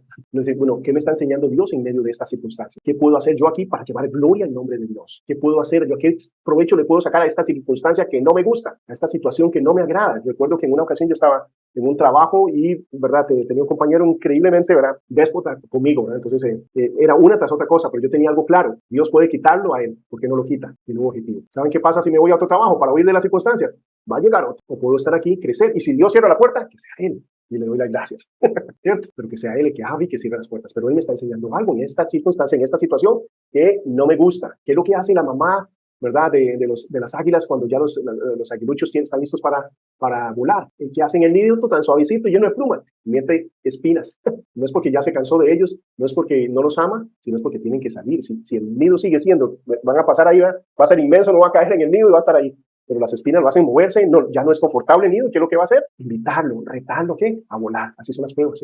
Nos invita a crecer, a madurar con el Señor. Y debemos, como hijos de Dios, entender estos principios. Para mí es maravillosa esta clase porque me hace recordar de lo que se trata ser cristiano, para yo vivirlo y para compartirlo con mis hermanos, ¿verdad?, de igual forma. Practica el perdón y la reconciliación y vuelve, dice, la bendición a cualquiera a cualquier mal que reciban de otro. Es hacer el cambio, es lo radical, es la diferencia, lo que marca todo esto. Eso dice: si aman a los que los aman, todo el mundo hace eso. Si les prestan a aquellos que después le van a devolver el favor con creces, todo el mundo hace eso. Pero cuando usted le da a alguien que no va a poder pagarle de vuelta, cuando usted, ¿verdad?, perdona a aquel que te hace mal, cuando usted le pasa por alto la ofensa, wow, hay poder ahí. Están mostrando algo diferente, sobrenatural. Están mostrando el carácter de Cristo. Están mostrando madurez, etcétera, etcétera. Pero para hacer eso tengo que estar consciente, tengo que tener la perspectiva de lo eterno, saber ver a esa persona como alguien que está siendo manipulado por Satanás, por alguien por quien tengo que orar y tengo que ver cómo lo ayuda a salir de ahí mientras la persona lo permita, pero no hacer lo mismo, no mal por mal, no ojo por ojo, no diente por diente, sino el poder y lo que nos enseñó el Jesucristo, y hacerlo como para Dios. Es que yo estoy llevando, ¿verdad?, el peso, ¿verdad?,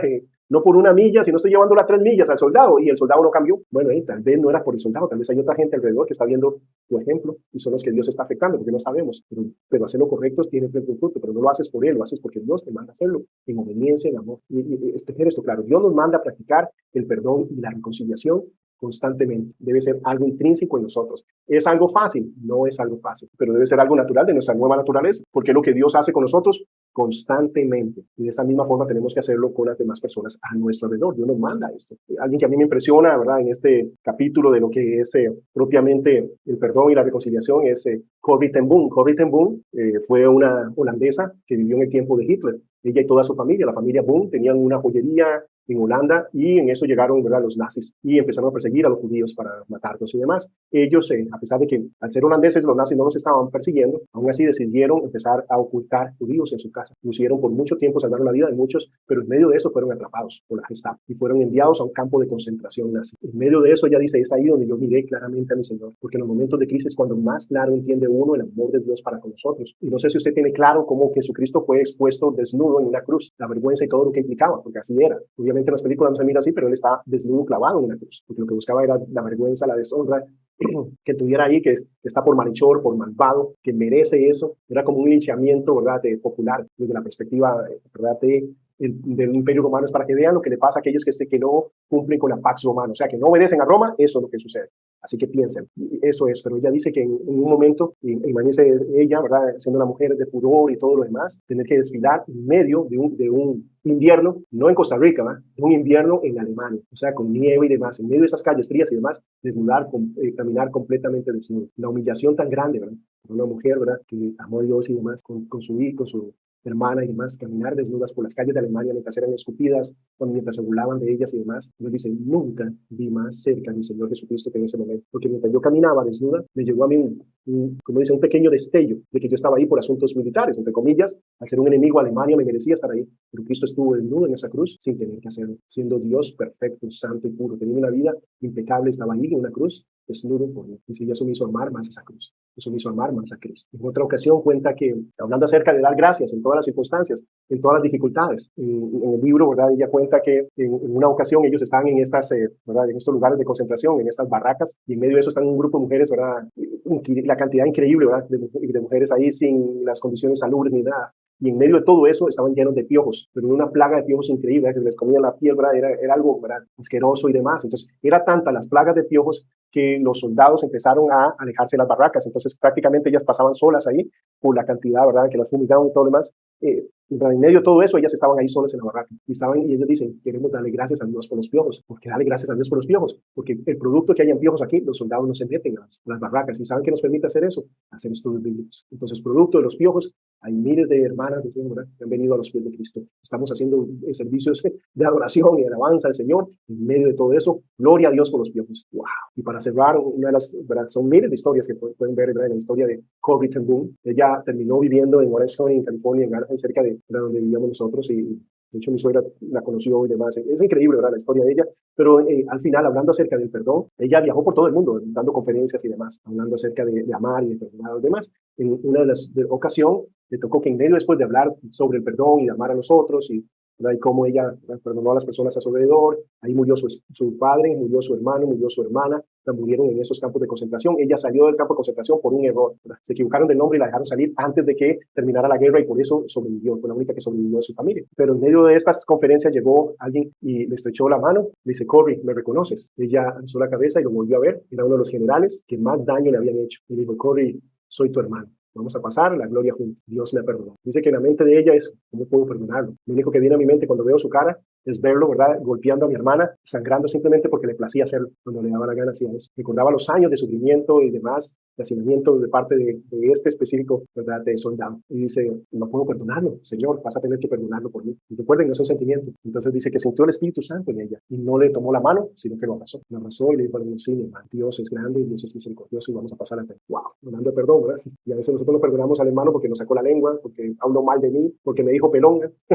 ¿En serio? Parece en el poder de Dios, ¿verdad? Y esto es para retarnos, para animarnos. Sí se puede en el Señor. Si debemos tener esa actitud de amor hacia los hermanos, aunque eso nos haga menos populares, aunque esto haga que tal vez nos vean como tontos o se burlen de nosotros, pero acumula peso de gloria, lo hacemos por Dios y para Dios. Demuestra continuamente obras apropiadas de arrepentimiento, algo genuino. Cuando pedimos perdón, seamos genuinos con las personas, no le damos excusas, sino es que yo me enojé con usted, ¿verdad? Pero yo me enojé con Ronnie porque Ronnie me hizo a mí, ¿verdad?, de enojar. Es porque usted sabe que a mí no me gusta eso y hace eso. No, ¿verdad? Eso no es pedir perdón. Es decir, discúlpeme porque hice esto y lo otro. No es decir algo y luego decir por qué y justificarse. Eso no es pedir perdón. Tenemos que ser claros y conscientes. Yo ni siquiera sentí que lo ofendí, pero se sintió ofendida. Y es mi hermana, la amo en Cristo. Entonces, perdón, punto. Disculpe. Voy a procurar tener cuidado.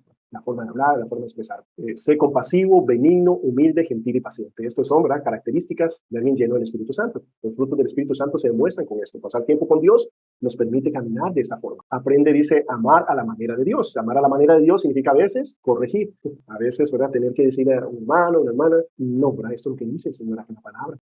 No estás actuando de la mejor manera, etcétera, etcétera. Hacer el amor. Dice, piensa ¿en qué? En todo lo verdadero, honorable, justo, puro, amable, de buen nombre, virtuoso, digno de alabanza. Pon tu mente en las cosas de arriba en vez de las cosas de la tierra. Y es ocupar nuestra mente en las cosas espirituales, en las cosas eternas, quitar la mentira, quitar todas las falsedades, poner, ¿verdad? ¿Qué es lo que Dios quiere? Que yo perdone. ¿Qué es lo que pasa? Dice que el perdón no debemos dejar, ¿verdad? No debemos dejar que el sol se ponga sobre nuestro enojo. ¿Qué es lo que significa eso? Alguien aquí, ¿verdad? Cuando lo ofenden, entre el tiempo que pase, le es más fácil perdonar. No, generalmente, ¿qué es lo que sucede? Satanás empieza a bombardearte a ti con mil y unas razones para que usted no se disculpe, para que usted diga, no, la persona tiene que arrepentirse, no, la persona tiene que aprender. Es más, me puede pedir perdón, pero no está arrepentida. No, yo sé que no. Le va a dar mil razones para que usted no perdone, para que usted exija perdón, para enfocarse en nosotros, mil razones, y todas muy creíbles, ¿no? Hasta bíblicas te puede dar para que usted no perdone, manipulando todo, torciendo todo. Por eso hay que cortar con eso, decir, no es el corazón de nosotros, debemos ser libres, debemos amar, todos fallamos, no hay un día donde Dios no me perdone a mí, y yo tengo que mostrar eso de igual forma. Todos estamos en este camino, nadie es perfecto, y es volver atrás y ver los errores que uno ha cometido también, cuando ha sido perdonado, también la libertad de eso. O sea, lo más maravilloso que es recibir perdón o no, wow, cuando uno recibe perdón, cuando ha ofendido a alguien y recibe perdón, wow, hay libertad en eso para uno, hay plenitud, y es dar eso a las personas, lo que necesitan. Estima a los demás como superiores a ti mismo, como lo hizo Jesús, ¿verdad? Que vino a servir, no a servirse. Y este punto es ver con respeto a las personas, y es un principio que yo quiero grabarme en mi mente, porque me hace que hablar a las personas a mi alrededor en una forma diferente, con respeto, ¿verdad? Muchos de estos principios muchas veces lo podemos aplicar a la gente de afuera, pero no siempre en la casa, pero este principio es para todo lugar. Entonces, pensar cuando vamos a decir algo. Si yo tengo que decir algo a mi jefe, lo pienso antes, más si es algo en contra de lo que él está diciendo. Si tengo que corregir en alguna situación, lo voy a pensar, porque mi trabajo está ahí en tela pendiente de eso, ¿verdad? Entonces, qué importante que de igual forma, si yo pienso en esto con respeto, con cuidado, las palabras que le voy a decir a mi esposa, a mi hija, a mi vecino, a quien sea, no por el rango. Digamos, Job tenía esto claro, dice, voy a discutir, yo voy a ser injusto con mi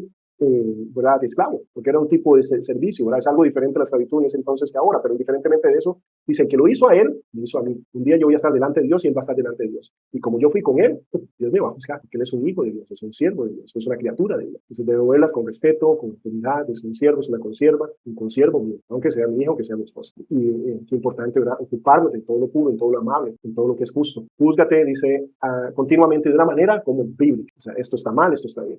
¿Qué es la solución de Dios? Arrepentirme, confesar mi pecado y seguir adelante. No es, ¿verdad?, autocondenación, ya no sirvo para nada, soy hipócrita, no, es que es lo que dice el Señor. No me siento perdonado, no importa cómo te sientas. Dios dice que si confiesas tu pecado, te perdona. Entonces, ¿qué vas a seguir? ¿Tus sentimientos o lo que Dios dice? ¿Vas a vivir por vista, por sentimientos o por fe? Esos son principios muy importantes. Sé controlado por el Espíritu Santo y la palabra de Dios. Sé obediente a la palabra de Dios como consecuencia a tu amor por el Señor. Es un fruto de eso. Cuando yo entiendo que Dios me ama y que todos los mandamientos simplemente me protegen y me guían, voy a seguirlos. Entrega sin reservas tus caminos a Dios. Que Dios sea el que nos guíe, que Dios sea el que nos dirija. Y niégate a ti mismo para seguir a Jesús. Negarnos a nosotros mismos. No seguir lo que el mundo dice que es el camino del éxito. ¿Cómo se ve una iglesia exitosa? ¿Cómo se ve un cristiano exitoso? Lo que dice Dios. ¿Qué pide de nosotros? Fidelidad, obediencia. Todo lo demás, secundario. Si usted mira a Juan el Bautista, bueno, era popular y demás, pero ¿cuántos milagros hizo? Ninguno. Entonces, ¿cómo terminó él? Decapitado. Eso es un fracaso para el mundo, ¿no? ¿Qué dijo Jesús? De los nacidos de mujer, ningún profeta como Juan. Wow. Entonces, es seguir el parámetro de Dios, que me manda a mí aquí a ser fiel. Que me llama a enseñar la palabra en este caso, a dar el consejo de Dios, no mi consejo. No a ser popular, no a ser masivo, no ver cómo hago para qué más. Y, o sea, enfócate en caminar en santidad, enfócate en conocer la palabra, enfócate en darlo de la mejor manera, en amor, guiado por el Espíritu Santo. Dice, con fe, ora por sabiduría en todo asunto. O sea, es un aspecto de humildad y de saber a quién estamos pidiendo sabiduría. Dios nos va a guiar, Dios nos está diciendo. Y dice, debemos arrepentirnos. Todo empieza a arrepentirte. Recuerda que esto se lee de abajo para arriba. Entonces empieza con arrepentirnos, pedir sabiduría en todo asunto, entregarnos sin reserva a los caminos de Dios, ser obediente a la palabra de Dios, ser controlado por el Espíritu Santo, juzgarnos continuamente de una manera bíblica, estimar a los demás como superior a nosotros mismos, piensa en todo lo verdadero, en todo lo justo, o sea, en las cosas eternas, aprende a amar a la manera de Dios, ser compasivo, benigno, gentil y paciente, demostrar continuamente obras apropiadas. Y todo esto, ahora, si yo vengo en lo consecuente de estar en este camino, ¿cuál va a ser? Que yo voy a practicar el perdón y la reconciliación, ¿verdad? Que tengo una perspectiva correcta de quién soy yo, quién es Dios, y que mi lucha es algo espiritual. Entonces se confiesa pecados específicos y reconocidos, aunque el compromiso de un discípulo con Jesucristo llegará a ser evidente por medio de pasos específicos mesurables. ¿Por qué es mesurable? Dice, por las obras los conoceréis. ¿Por qué es mesurable? Porque vemos la obediencia o la desobediencia de las personas a nuestro alrededor. Entonces sí son mesurables el hecho de cómo estamos caminando con Dios. Basados, dice, en la obediencia a la palabra de Didel vivir bíblico resaltada en esta página no tiene la intención de ser exhaustiva ni está en una secuencia rígida. Entonces hay un montón de aspectos que nosotros podemos ver, que no es que sigan ese orden y demás, sino que y no es que ahí están todos los conceptos, pero es una lista general de las cosas y los cambios que debemos hacer en nuestro caminar con el Señor. El cambio bíblico afecta tus pensamientos, recordemos, nuestro corazón, las palabras y las acciones. Entonces nosotros no vemos el corazón, pero ¿qué sí vemos? El fruto. ¿Cuál es el fruto? Nuestros pensamientos, bueno, las palabras y acciones. Uno va a actuar y va a hablar de acuerdo a nuestros pensamientos, de acuerdo a lo que yo pienso. Por eso dice que la abundancia del corazón habla la boca. Entonces eso va a aflorar, ¿verdad? Lo que está en mi corazón va a aflorar a la forma de yo hablar, la forma de yo accionar. Es como si yo les digo, aquí hay una bomba en este lugar, y sigo dando la clase como si nada, ustedes me van a creer. Pero si más bien corro y allá grito, hay una bomba, ¿verdad? Es diferente. Entonces, lo que yo crea realmente va a afectar mi conducta, mi forma de pensar. Si Dios es el Señor de mi vida, eso se va a demostrar. No en que no falle, pero voy a reconocer cuando falle. Voy a pedir perdón cuando falle, cuando peco. ¿Por qué? Porque Dios es mi Señor, es mi Salvador, es mi Rey. Dice la importancia de hacer la palabra de Dios, o sea, de caminar conforme a la palabra de Dios, de ser hacedores de la palabra de Dios. En esto se radica, ¿verdad?, el camino del éxito, de la abundancia, de la plenitud en el Señor, de ser obediente a la palabra de Dios. Tu amor por Jesucristo se mide por tu obediencia a la palabra de Dios. Entonces, ¿cuánto estoy amando al Señor? ¿Cómo estoy caminando? ¿Estoy caminando con obediencia o no? Tu recompensa en el cielo se basa también en tu obediencia a Él. Recordemos que se nos dio talentos y debemos utilizarlos para la gloria de Dios. Entonces, en virtud de nuestra fidelidad al Señor, así se mide en el cielo. Ahora, estamos en el cielo, no estamos hablando de salvación, pero sí estamos hablando de posiciones. Y en el cielo pasa hablando, dice, hacer tesoros en el cielo, donde no hay ladrón, donde la polilla y el orín, pero dice que hagamos tesoros o no, ¿cierto? Se nos habla de eso. Se nos habla de galardones. Pablo habla acerca de eso. Corran para ganar. Despójense de todo peso que los asedia. Corran para ganar. Golpeen, pero no al aire, sino a noquear. Olvidando lo que pasó, prosigo a la meta, presigo al objetivo de llevar gloria al nombre de Dios, de acumular peso de gloria, de identificar a las personas a mi alrededor. Entonces, es vivir con la perspectiva correcta de las cosas. Y se basa en ¿qué? En obediencia, no en hacer cosas, en obedecer. ¿Qué quiero decir con esto? Dice que las obras que nosotros vamos a hacer desde antes de la fundación del mundo ya estaban preparadas. Entonces, no es yo inventando qué hacer y qué no, sino es claramente qué es lo que me conduce el Señor a hacer. Eso es lo que tengo que hacer. Hacer de la mejor forma, para la gloria y honra del Señor. Entonces, siendo sensible, no saliendo a hacer, que es más fácil, sino doblando rodillas y decir, Señor, ¿qué tú quieres que yo haga? ¿Dónde quieres que y el Señor va a clarificar, nos va a guiar? Dice, eres salvo por la gracia de Dios y no por tus propias obras, pero eres creado en Cristo Jesús para buenas obras, las cuales preparó desde antes de la fundación del mundo. Entonces no estamos aquí para estar. Y como ya somos salvos, no es que, no, eso va a demostrar nosotros, la va a tener un corazón y vamos a hacer luz y vamos a hacer sal. Por eso hemos sido escogidos, real sacerdocio, nación santa, para anunciar con un objetivo. ¿Cuál es? Que vean que soy nación santa, que vean que soy pueblo escogido de Dios, que vean que, no, dice, ¿para qué? Para anunciar las virtudes nuestras, no, de aquel que nos llamó de las tinieblas a su luz admirables. Hay personas que predican de ellos mismos, ¿verdad? Que anuncian las virtudes de ellos, o consideran de ellos, ¿verdad? Vengan y yo, y vengan y este, y yo, ¿verdad? No, ¿verdad? Es las virtudes de Cristo, las virtudes de aquel que nos llamó de las tinieblas a su luz admirable. Eres justificado, o sea, declarado justo. No vas a ser justo, ya somos justos por la fe. Justificados, pues, por la fe, por la obra de Cristo Jesús. ¿Qué significa justificados? No debemos nada. Por eso podemos entrar confiadamente ante el trono de la gracia. Es increíble. No debemos delante de Dios. Dice, eres juzgado como un hijo de Dios por la obediencia a la palabra de Dios en conformidad, recompensado, no condenado. No, esta recompensa que está hablando acá, ¿qué es? Premios y galardones. Esto se llama el bema de Cristo. Pablo habla acerca del bema de Cristo. El bema de Cristo es un juicio para los cristianos. ¿Para qué es? Un bema era, ¿verdad? Al final, ¿verdad? De donde ellos corrían y demás, había como un tipo de silla alta donde se sentaba alguien y decía primero, segundo y tercero. ¿Eh? Entonces, ¿quién llega al bema? Si usted llegó al cuarto, usted no va a ir al bema. ¿Eh? Llegan los tres primeros lugares porque era para premiación. Entonces, usted subía hacia el lado donde estaba el bema y allí recibía, ¿verdad?, la medalla primero, segundo, tercero. Entonces, cuando estamos hablando de bema, desde esa perspectiva, era para recibir un galardón a aquellos que habían ganado algo en la carrera. No era para, ¿verdad?, descalificar a nadie. Entonces, en el bema de Cristo, lo que se está, dice, se va a juzgar nuestras obras, para vestirnos, ¿verdad?, de lino fino, vestirnos, ¿verdad?, prepararnos para las bodas del Cordero. Se nos van a dar los galardones, lo que hemos hecho para el Señor, en obediencia. Hay muchísimas cosas buenas que hicimos y no era la voluntad de Dios. Hay un montón de cosas buenas que hicimos y era para recibir el aplauso de las personas. Hay un montón de cosas que hicimos y creíamos que eran bien intencionadas y realmente no lo eran. Entonces, ahí es cómo yo me garantizo que sí tiene peso de gloria lo que yo hago. Cuando yo lo hago, ¿verdad?, en obediencia al Señor. Cuando yo lo hago porque el Señor me guía a hacerlo. Porque yo no vengo y voy a hacer lo que yo quiera y Señor, bendícelo y es para ti. No, ¿tú qué quieres que yo haga, Señor? ¿A qué me llamaste? Tú vas a ser Señor. Yo voy a orar, yo voy a rendirme a ti, yo voy a doblar rodillas y tú me vas a guiar en esa dirección, ¿verdad? Y eso significa que va a haber necesidades claras en las cuales Dios me va a guiar en una dirección. Siempre va a haber muchas necesidades, siempre va a haber mil cosas, pero Dios nos está llamando en algo específico. No todos somos corazones, no todos somos oídos, no todos somos pulmones. Dios nos llama en algo específico. Ahora, cuando estamos ahí y Dios pone diferentes cosas, hay que hacerlo. Guillermo, ¿querías decir algo? Sí, se escucha. Bendiciones a todos, hermano. Sí, Excelente. mi hermano, quería resaltar este tema en el que se pasó algo rápido, lo veo, donde en la parte 1 en Romano dice, eres salvo por la gracia de Dios. Yo en ese punto me gustaría que un poquito más lo profundice, porque a veces uno dice y puede decir ya de que como soy salvo, por la gracia de Dios ahí queda. Muchos pueden pensar que ahí queda, o sea que con conocer a Cristo en mi corazón yo recibí, yo ya estoy salvo y a mí no me corresponde, entre paréntesis, por ejemplo, predicar la palabra de Dios, tal vez ir a visitar donde están los presos, ir al hospital, salir quién sabe yo, a unas comarcas o colonias alejadas donde que no conocen la palabra, que hay muchas cosas que hacer, porque a veces muchos interpretan como soy salvo por la gracia de Dios, ahí quedó, suficiente con eso. Ese punto me gustaría que usted un poquito más me aclare en esa parte. ¿Por qué piensas que no es así, Guillermo? ¿Usted cree que alguien salvo puede actuar así?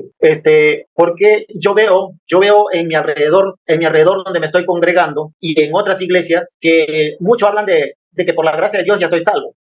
Pero la parte de la carta de Pablo hablaba también y habla de que vayan y prediquen, ¿ves? El evangelio. Habla de predicar el evangelio. Para ser salvos. Ajá, no.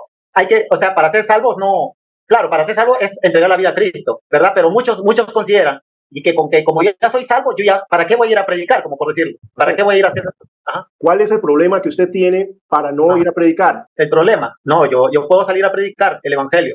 Y si usted no predica, ¿qué es lo que pasa en su corazón, Guillermo, cuando usted no predica el evangelio? Cuando no predico el evangelio, pues no estoy compartiendo, no estoy siendo seguidor de Cristo, porque Cristo no me dejó eso. ¿Cómo te sientes? Feliz. Yo me sentiría feliz al predicar el evangelio. No, por eso, pero si usted no predica el evangelio, ¿cómo se siente? Se siente mal. Yo me siento mal ahorita. Ese es mi punto. Sí. Cuando usted ha nacido de nuevo, Efesios 2, 8 y 9 dice, porque por gracia sois salvos por medio de la fe. Y esto no de vosotros, pues es un don de Dios. No por obras para que nadie se jacte, para que nadie se gloríe. Nadie puede ganarse la salvación. No estamos hablando de salvación. Alguien que me diga a mí, es Charles Spurgeon, calvinista. Ese, digamos que diríamos salvo, siempre salvo. Como hay mucha gente que habla así. Pero hay mucha gente que dice, salvo, siempre salvo, usted puede hacer lo que le dé la gana porque ya usted es salvo. Charles Spurgeon, que es el pionero de ellos en calvinismo, ¿verdad? El príncipe de los pastores, él dice, una gracia que no te transforma no te va a salvar. Eso es una excusa barata. ¿Por qué? Porque usted tiene una nueva naturaleza. Si usted es salvo, usted tiene una nueva naturaleza que le va a impedir eso, que se va a sentir miserable si usted no está haciendo la voluntad de Dios, porque usted nació de nuevo. Entonces, alguien que me venga a mí como que no voy a predicar, no voy a hacer nada porque soy salvo, me está hablando a mí de que esa persona no ha sido transformada. Porque la pasión, ¿cuál es el deseo de Dios? Que todos procedan al arrepentimiento. Jesús envió a ellos ¿a qué? A predicar el evangelio. Es la pasión de Dios, la salvación de las personas. Entonces, alguien que crea que como es salvo, ya, ¿verdad? No tiene que predicar ni nada, me habla a mí que algo está pasando en esa conversión, porque lo natural en una persona que ha nacido de nuevo, ¿cuál es? Va a querer hacer lo que Dios agrada. Esa es la salvación, de hecho, que ya no es esa persona, sino ahora es Cristo. Cristo predicó por todo lado. Arrepentimiento. ¿Qué envió a sus discípulos a hacer? A predicar el arrepentimiento. ¿Cuál es la gran comisión? Ir a todo el mundo y hacer discípulos de Jesucristo. No ni siquiera vayan para que confiesen, repitan una oración. Vayan a ser discípulos, a modelar cómo se vive un cristianismo. Vayan a fortalecer a aquellos que van a tomar una decisión por seguir a Cristo Jesús. Ir a ser discípulos. Esa es la gran comisión. Son las últimas palabras de Jesús para su iglesia. Dice que los haya haciendo ¿qué? Ocupados en la labor. Hay infinidad de pasajes de eso, pero yo a lo que voy, ¿verdad? Es que el hecho no es el problema no es la salvación. El problema es que si una persona no ha sido regenerada, puede pensar de esa forma, porque a ti no te salva el repetir una oración, el pasar adelante, levantar la mano no te salva. La salvación es el nacer de nuevo, y el nacer de nuevo se nota. El Espíritu Santo trae convicción a nuestro corazón. Entonces, usted pudo haber hecho una oración, pudo haber llorado, pudo haber estado convencido, pero la perseverancia, por sus frutos los conoceréis. Santiago habla acerca de eso. Santiago no está diciendo que usted es salvo por las obras. Lo que Santiago está diciendo claramente es la salvación se nota. Alguien que ha sido regenerado, que el Espíritu Santo vive en él, no puede vivir en pecado. No va a actuar en pecado. ¿Por qué? Porque tiene una nueva naturaleza. Es lo que me dices. ¿Por qué uno se siente mal si no está haciendo la voluntad de Dios? ¿Por qué, digamos, cuando yo veo estos conceptos, ninguno dice, no, pero eso no me interesa? Porque si usted ha nacido de nuevo, usted entiende que sí, que podemos caminar mejor, que no hemos llegado, como dice Pablo, prosigo a la meta, no para salvarme, sino porque soy salvo. Entonces, eso es algo importante. Entonces, hay muchas personas que usan la muletilla que una vez oraron, que una vez repitieron eso, pero mucha gente en el nombre de Dios van a venir y van a decir, en tu nombre echamos demonios, en tu nombre hicimos esto, en tu nombre hicimos lo otro, y el Señor les va a decir, nunca los conocí, hacedores de maldad, porque no se trata de haber repetido una oración, sino que hay una transformación en el alma, en el ser de la persona. Por ejemplo, yo compartí ahorita que yo acepté a Cristo a los 10 años, de los 18 a los 19, como por un par de dos años, 19 a 20 o 18 a 20, una cosa así, fue que yo empecé a ¿qué? Como no me congregaba, uno se enfría, y empecé a practicar cosas que no debía practicar. Entonces no iba al extremo porque el Espíritu me lo impedía, porque era algo miserable, pero me vivía un infierno. ¿Por qué? Porque era salvo. porque era salvo. No es que no iba, no es que me estaba, ¿verdad? Justificando, es porque yo trataba de ir a la iglesia cuando podía. ¿Por qué? Porque yo no puedo, ¿verdad?, disfrutar el pecado en un momento, sí, pero inmediatamente viene la vergüenza, viene porque tengo una nueva naturaleza, hasta el punto que, por ejemplo, cuando Dios me dije, escoja, o soy yo, o es el coro, en ese sentido, yo simplemente dije, es imposible, ¿verdad? Para mí, ¿sabes qué? Es muy fácil. A la semana que yo le dije al coro que no iba a volver porque estaba en la iglesia, me llamaron que hoy había un viaje a Italia, nunca habíamos ido a Europa, iba a ser un viaje a Europa. Y yo, ¿verdad?, en el coro no cantaba, ¿verdad? Yo entré como cantante y me llamaron tanto ahí que me hicieron sonidista para poder dejarme. Entonces ya ahí saben qué clase de voz tengo, ¿eh? Pero el punto es, era imposible para mí disfrutar eso. Yo le dije, no, porque tengo que ir el domingo a la iglesia. Hay una nueva naturaleza que te impide disfrutar el pecado. Eso es lo que es claro en la escritura. Entonces, el problema de estas personas es que muchos de ellos no han nacido de nuevo, porque si usted ha nacido de nuevo, va a experimentar y a dar la naturaleza del Padre. Va a amar a las almas, va a querer evangelizar, entonces no para salvarse. Eso no nos va a salvar, ya somos salvos. Más bien eso es fruto de que somos salvos. El hecho, entonces, alguien que no quiere hacer todo eso es fruto como que, bueno, no sé si es que no es salvo, porque debería ser un fruto claro en la vida del cristiano. Adelante, Guillermo. Sí, yo como un ex testigo, un punto que estoy evaluando, porque estoy conociendo más a fondo en la parte del cristianismo, qué es lo que hace según basado a la Biblia, ¿verdad? Y uno de los puntos que yo veo que en la iglesia cristiana, podría decir, en la parte evangélica, yo veo que ese punto como que se está fallando porque en los testigos, los TJ, le voy a decir TJ nada más en abreviatura, ellos predican la palabra porque es mandado bajo la Biblia que hay que predicar, pero yo creo que en ese punto tenemos que mejorar todos en la parte de la iglesia, la organización que sea, que no lo hacen. Yo veo que no lo hacen, ¿no? A ese punto, ¿no? Sí, sí, pero digamos es una excusa y está mal. Todos lo que sí, o sea, Dios nos llama a testificar constantemente, se nos envía eso, a ser discípulos, todos lo vamos a hacer en diferentes capacidades, en diferentes formas, ¿verdad? Pero se nos llama a verbalizar el evangelio a las personas. No todo el mundo en una plataforma como yo, ¿no? Por ejemplo, yo voy a los parques y predico, yo voy, ¿verdad?, y hablo uno a uno y demás. Todos vamos a hacer diferentes formas, no todo el mundo es como yo, pero por ejemplo, su trabajo va a vivir con integridad y demás, va a haber personas y usted lo va a guiar a Cristo, lo va a hablar acerca de Cristo en su hogar, va a estar hablando acerca de Cristo. Dios nos manda a hacer eso, ¿verdad? Pero más que nos manda está en nosotros, en nuestra nueva naturaleza, querer compartir de Cristo, ¿no? ¿Alguien aquí siente convicción cuando yo hablo de que aquel que no tiene a Cristo está rumbo al infierno por la eternidad, ¿verdad? Entonces, sí, la iglesia tiene, ¿verdad?, como tal, muchas personas como nosotros y hay muchas fallas que debemos corregir, pero es como el hecho de ir a la iglesia y no amar a los hermanos. Es más, decimos hermanos, pero si yo le digo, deme una lista de 10 hermanos, ¿verdad?, en general, 10 hermanos por los que usted está orando, ¿podríamos dar esa lista? ¿Cuándo fue la última vez que usted dobló rodillas y ayunó por su pastor? Esos son pecados. Dios nos manda a orar en todo momento, esas son fallas, al igual que evangelizar también. Entonces, aunque hemos nacido, va a haber fallas en nuestras vidas, pero por eso nos exponemos a la palabra de Dios para corregir y caminar conforme a lo que Dios dice. Es más, ¿por qué nos decimos hermanos? Si ni siquiera muchas veces sé cuál es la necesidad del otro. Yo llego y le digo, hermano, ¿y saben qué estoy esperando yo? ¿Cómo está? ¿Saben qué es lo que yo estoy esperando? Que me diga, estoy bien, eso es lo que estoy esperando.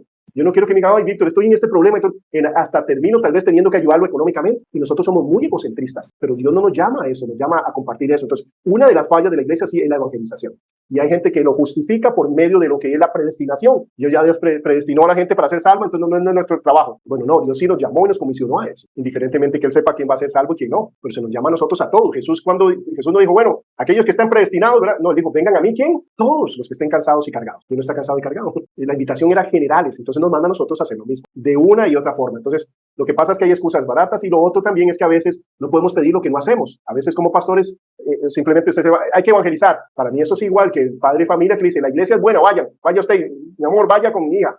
Y yo no voy, hay que evangelizar. Yo soy el primero que tengo que tener un corazón de evangelista. Pablo le dice a ti, eso no es nuevo, Pablo se lo dijo a Timoteo. No le dijo a Timoteo, esfuérzate en el evangelismo, haz obra de evangelista, le dice Pablo a Timoteo. Timoteo es el pastor de la iglesia. ¿Y qué le dice Pablo? Haz obra de evangelista. Sufre las penalidades como un buen soldado de Jesucristo. Eso le está recordando Pablo a Timoteo. ¿Por qué? Porque esto no es nuevo. Mientras seamos seres humanos, es incómodo no evangelizar. Sí, vamos a recibir rechazo, vamos a recibir burlas, nos vamos a sentir incompetentes, no vamos a tener respuestas para todo lo que nos pregunten. Pero hay que hacerlo en amor y tenemos formas para capacitarnos. De hecho, el próximo curso es evangelismo, que vamos a ver por 3 meses. Y vamos a profundizar de cómo poder nosotros compartir nuestra fe con los demás en una forma práctica. ¿Y qué es el evangelio? Porque muchas veces estamos evangelizando de una forma que no es bíblica. Muchas veces lo que estamos es llenando ¿verdad?, la iglesia de lobos y de cabrillos y de cosas que no son ovejas. ¿Por qué? Porque no estamos enseñando verdaderamente el evangelio de Jesucristo. En nuestro afán para que las personas oren con nosotros o repitan, ¿verdad?, algo, ¿verdad? Nada más nos ponemos a levantar la mano y demás, pero Dios no nos está llevando a eso, sino a ser discípulos. Pero vamos a tocar eso y gracias por señalarlo, Guillermo. Sí, es una pasión de Cristo. Es una pasión de Cristo por eso. Entonces vamos a dejarlo por acá. Dios.